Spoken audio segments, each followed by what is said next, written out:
আইন শৃঙ্খলা বাহিনী খুব সুন্দরভাবে ফাংশন করা শুরু করেছে। পুলিশের অভিযান থেমে নেই, আমরা আমাদের সর্বোচ্চ অভিযান পরিচালনা করছি, আমাদের সক্ষমতার সর্বোচ্চটুকু শক্তি ব্যয় করছি। আজকের এই মতবিনিময় সভায় সবচেয়ে যেটা ভালো লাগার বিষয় সেটা হচ্ছে রাজনৈতিক সচেতনতা। রাজনৈতিক সচেতনতা বা সামাজিক সচেতনতা, যে বিষয়টি নিয়ে আমরা কাজ করলে হয়তো এই দেশটাকে বা এই আসনের যেই অধিবাসীরা আছেন একটু স্বস্তিতে থাকতে পারবে।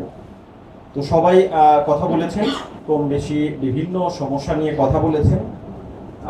আমি তেজগাঁ শিল্পাঞ্চল জোনের একজন এডিসি বা একজন পুলিশের কর্মচারী হিসেবে আপনাদেরকে কিছু বিষয়ে একটু কথা বলি। সেটা হচ্ছে যেমন মাদক নিয়ে কথা বলেছেন, আলকাতরা মোড়, তারপরে হাতিরঝিল এলাকায় ছিনতাই, অটোরিকশা চার্জ বা চাঁদাবাজি, রাস্তা দখল করে বিভিন্ন গাড়ির পার্কিং, এরপরে আছে বিভিন্ন মানে থানার টহল টিমের কার্যক্রম, এই ধরনের বিষয়গুলো। আমি প্রথমেই একটু আসি আলকাতরা মোড় কেন্দ্রিক যেই আমরা মাদক সিন্ডিকেট বলি বা মাদক ব্যবসায়ী বলি, এর সাথে আমরা আরেকটু যোগ করি, সেটা হলো এই যে রেল লাইন ধরে যেই বস্তির অবস্থান এবং যুগ যুগান্তর ধরে যেই অবস্থানটা, এবং এখানে যে বিভিন্ন ধরনের সন্ত্রাসী কার্যক্রম বলি, চাঁদাবাজি বলি, ছিনতাই বলি, মলম পার্টি, অজ্ঞান পার্টি, প্রত্যেকটা বিষয় এটা কিন্তু শুধু আজকের কোনো বিষয় নয়, এটা দীর্ঘ সময় ধরে চলমান একটা প্রক্রিয়া। এবং এই চলমান প্রক্রিয়ার মধ্যেই পুলিশ তার অভিযানিক কার্যক্রম পরিচালনার মাধ্যমে যারা দুষ্কৃতিকারী তাদেরকে গ্রেপ্তার করে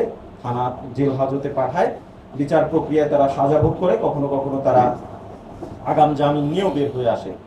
তো সবকিছু মিলে পুলিশের যে কার্যক্রমটা, এটা একটা চলমান প্রক্রিয়া। আমরা এই চলমান প্রক্রিয়া সর্বোচ্চ গুরুত্ব আরোপ করে আমাদের কার্যক্রম পরিচালনা করে আসছি। বর্তমান কার্যক্রম অর্থাৎ গত 5ই আগস্টের পরে ভঙ্গুর যেই আইন শৃঙ্খলা পরিস্থিতি, সেই পরিস্থিতি থেকে আমরা ধীরে ধীরে আমি মনে করি যে সর্বোচ্চ ভালো অবস্থার দিকে আমরা যাচ্ছি।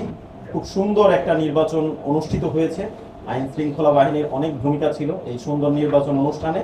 এটা আইন শৃঙ্খলা বাহিনীর একটা সক্ষমতার প্রতীক হিসেবে আমরা উপস্থাপন করতে পারি, যাতে করে আমরা বলতে পারি যে আইন শৃঙ্খলা বাহিনী খুব সুন্দরভাবে ফাংশন করা শুরু করেছে।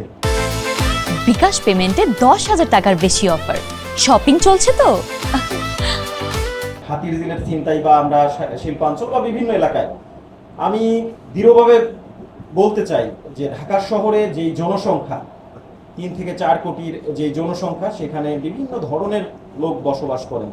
যেমন আছে ভাসমান লোক, যেমন আছে বস্তি, যেমন আছে বিভিন্ন শিল্প কারখানায় কর্মচারী, শ্রমিক, সাথে বিভিন্ন চাকরিজীবী, সাথে একেবারেই এই এলাকার নিজস্ব বাসিন্দা।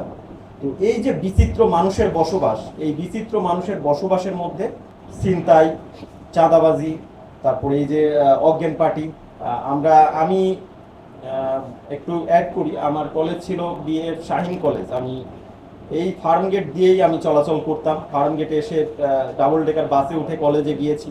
এই সময়গুলো থেকে আমি 2003-04-এর দিকের কথা বলছি, এই সময়গুলো থেকেও আমি দেখেছি অজ্ঞান পার্টি বা এই যে পকেট কাটা পার্টি, এদের দৌরাত্ম্যগুলো আমি প্রত্যক্ষ করেছি। তারপরে এই ধারাবাহিকভাবে এগুলো চলেই আসে। পুলিশের অভিযান থেমে নেই, আমরা আমাদের সর্বোচ্চ অভিযান পরিচালনা করছি, আমাদের সক্ষমতার সর্বোচ্চটুকু শক্তি ব্যয় করছি। পুলিশ টহল নিয়ে আমাদের কিছু কথা এসেছে, আপনাদের জ্ঞাতার্থে আমরা বলি, আমাদের যেই সক্ষমতা আছে সেই সক্ষমতার মধ্যে আমরা আমাদের সর্বোচ্চ পরিমাণ টহল টিম নিয়োজিত রাখি প্রত্যেকটা থানায়। তো আপনারা প্রশ্ন করতে পারেন যে এই টহল টিম কম বা বেশি, এই যে সংখ্যাটা আসে, এটা কিন্তু শুধু আমাদের ইচ্ছার উপরে নির্ভর করে না, আমাদের কিছু সক্ষমতার ব্যাপার থাকে। 1 নম্বর সক্ষমতা, আমাদের জনবল আছে কিনা, পর্যাপ্ত জনবল আছে কিনা। 2 নম্বর, আমাদের যানবাহনের সাপোর্ট আছে কিনা, জ্বালানির সাপোর্ট আছে কিনা। সেই বিষয়গুলো মাথায় রেখেই আমাদেরকে কাজ করতে হয়। এরপরেও আমাদের প্রত্যেকটা সদস্য, আমাদের ডিউটি টাইমই শুরু হয় 12 ঘন্টা করে, সকাল 8টা টু রাত 8টা, রাত 8টা থেকে সকাল 8টা। তো আমরা যদি আইএলও বলি বা ইন্টারন্যাশনাল লেবার অর্গানাইজেশনের যে বিষয়গুলো আসে, যে একজন মানুষ কতটুকু শ্রম দেবে একদিনে, সেটাও আমরা ভায়োলেশনের মাধ্যমেই আমাদের কার্যগুলো পরিচালনা করে থাকি। যার ফলে আমরা আমাদের ফোর্সের সর্বোচ্চ ইউজটাই আমরা করি। আমরা তাদেরকে কখনো রেস্ট দিতে পারি না, তাদেরকে কখনো ছুটি দিতে পারি না, তাদের যে বিনোদন, পরিবার, এগুলা থেকে আমাদের বঞ্চিত করতে হয়। কিন্তু আমাদের সক্ষমতার ঘাটতি আছে, এটা আমরা মেনে নেই, কারণ আমাদের জনবলেরও ঘাটতি আছে।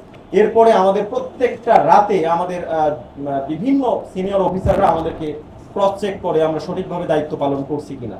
জোন ভিত্তিক, ডিভিশন ভিত্তিক আসন্ন ঈদকে সামনে রেখে কোনো মার্কেট, কোনো আর্থিক প্রতিষ্ঠান, বিপণী বিতান কোথাও যেন কোনো ধরনের দুর্ঘটনা না ঘটে সেই বিষয়টি নিশ্চিত করার চেষ্টা করে যাচ্ছে।